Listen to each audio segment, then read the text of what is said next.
Hi guys, it's Angie with Fun Endeavors Tie-Dye Lab. Today I'm going to make a gravity-dyed diagonal double fanfold shirt.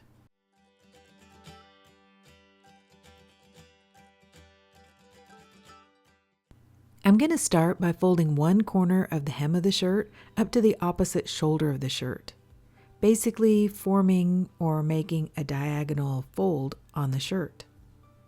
Then using a washable marker and a piece of sinew, I'm going to wrap the sinew around the washable marker and I'm going to draw an arc on the shoulder portion of the shirt.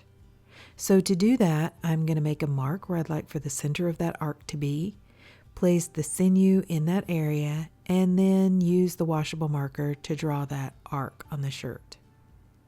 This is the line that I'm going to fan fold. I went ahead and drew a second line, but just ignore that one. I fan folded the first line that I drew.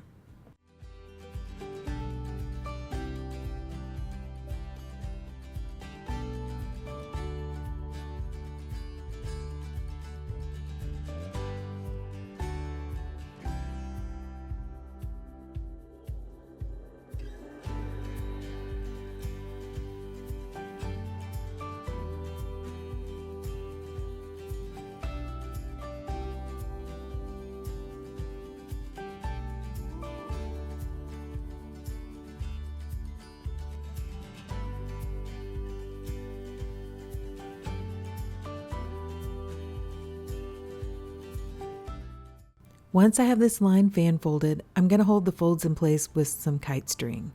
I don't want to use sinew because I want to allow the dye to move freely down the shirt, and I don't really want any white definition lines in this design. Feel free though to use sinew if you'd like to have those definition lines in your shirt. I'm going to straighten the folds going out toward the center of this fan fold, and then I'm going to tie those with some kite string as well.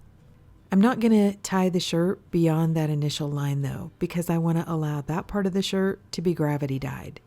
If you want a little bit more fanfold design and a little bit less gravity dye, then feel free to extend your fan folds further down the shirt. I purposely drew my line a little further down the shirt so that I could just fan fold that area and not extend down beyond that initial line.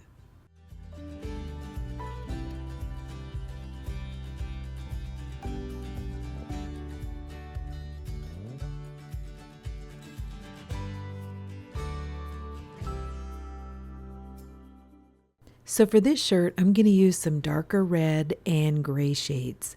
I did a hemostat mandala gravity dye, and I used some of these shades along with a few darker blues, and I love the way that shirt turned out. So I wanted to try this kind of color palette on a shirt like this. My setup outside is I have a metal rack which I keep outside underneath the trees for gravity dyes. I've placed the shirt on that metal rack or metal shelving unit, and I have the gravity dyed portion of the shirt hanging over the edge. I'm going to start by applying dye down at the very end of the shirt, or what is going to be the center portion of the fan folds. I'm using Vintage Red from Dharma Trading Company. And on this shirt, I'm actually using several of the special order colors from Dharma. These colors you can still get from Dharma. Normally you have to order a large quantity. If you don't want to do that though, there's a Facebook group called Tie-Dye Supplies Marketplace. You can normally purchase these special order colors out there. People purchase them in the large quantities and then repackage them down into smaller quantities for you to purchase. I applied all the reds first, but I left spaces in between to add the grays. So the reds that I used were Vintage Red from Dharma, Dusty Rose from Dharma, which both of those colors are special order colors, followed by Aged Wine from Dye Spin. Then the grays in the order that I'm going to apply them to the shirt are Ashes to Ashes, which is another Dharma special order color, and Brushed Steel and Gunmetal Gray, which are also Dharma colors. I also applied these colors in the same order that I did on the fan fold portion, down on the gravity dyed portion of the shirt.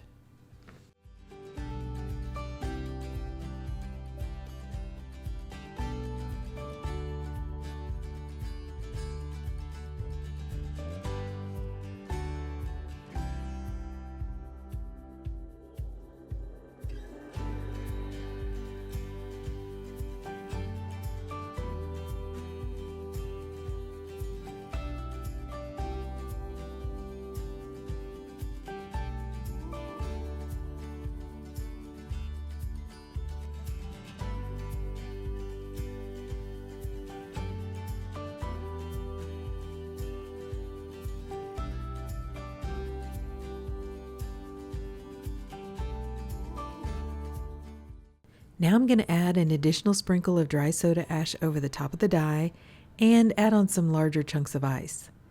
I make these larger chunks of ice in either Cool Whip containers, food prep containers, basically any kind of plastic container I can find that I can fill with water and freeze to make ice. I live where it's pretty hot, so using the ice like this takes a little bit longer for it to melt on the shirt. I don't have to replace it quite as often, and I don't have to make an ice barrier, which is also nice. Before I left the shirt alone and allowed it to process, I sprayed the shirt with some soda ash solution that I have inside of a spray bottle. The shirt was already damp when I applied the dye, but I want this shirt to be pretty damp.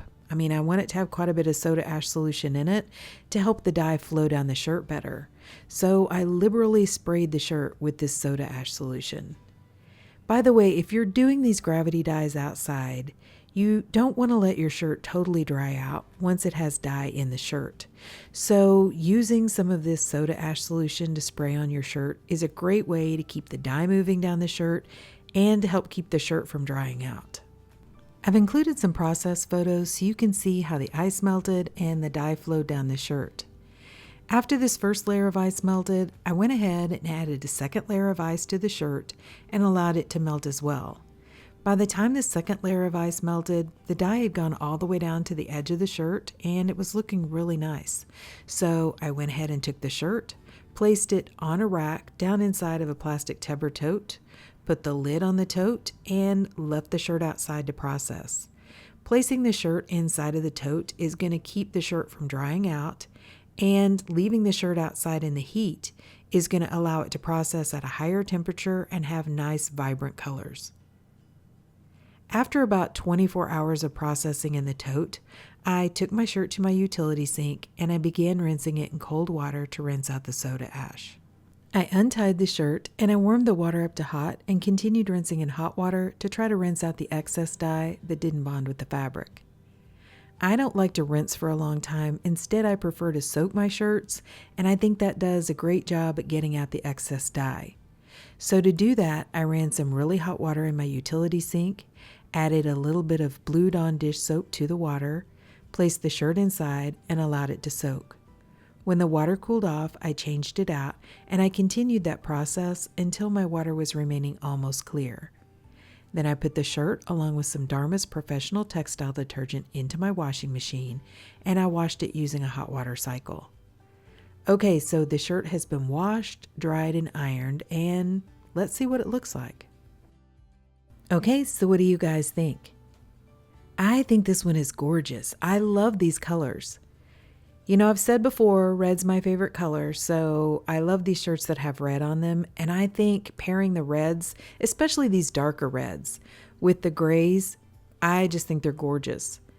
The grays are such good color splitters, and so many different colors show up on a shirt where you use gray. Like on this shirt, there are obviously gray shades, but there are shades of green, blue, even some yellow in there. Just so many pretty colors have shown up on this shirt. I really think it is a gorgeous shirt. What I like about this design is the way the dye flows into the center. You know, I started out doing this design years ago, and I started doing it in a piece of vinyl guttering just as an incline. Then when I started messing with the gravity dyes, I started trying this design as a gravity dye. And that's what I love about it, is that dye flow. It is just a beautiful flow of dye going right down that center line, that initial diagonal fold in the shirt. I think with these colors and as many color splits as I have in that area too, I almost think it looks like Northern Lights or something like that. I think it's very interesting to look at. So overall, I absolutely love this shirt. I love the design, I love the colors, I love the dye flow. But what do you guys think? Please drop me some comments down below and let me know. And if you've enjoyed watching the video, I sure would appreciate it if you would like it and if you'd subscribe to my YouTube channel. If you'll hit the bell, you'll receive a notification whenever I upload a new video. Thank you all for watching, and I hope you have a great day.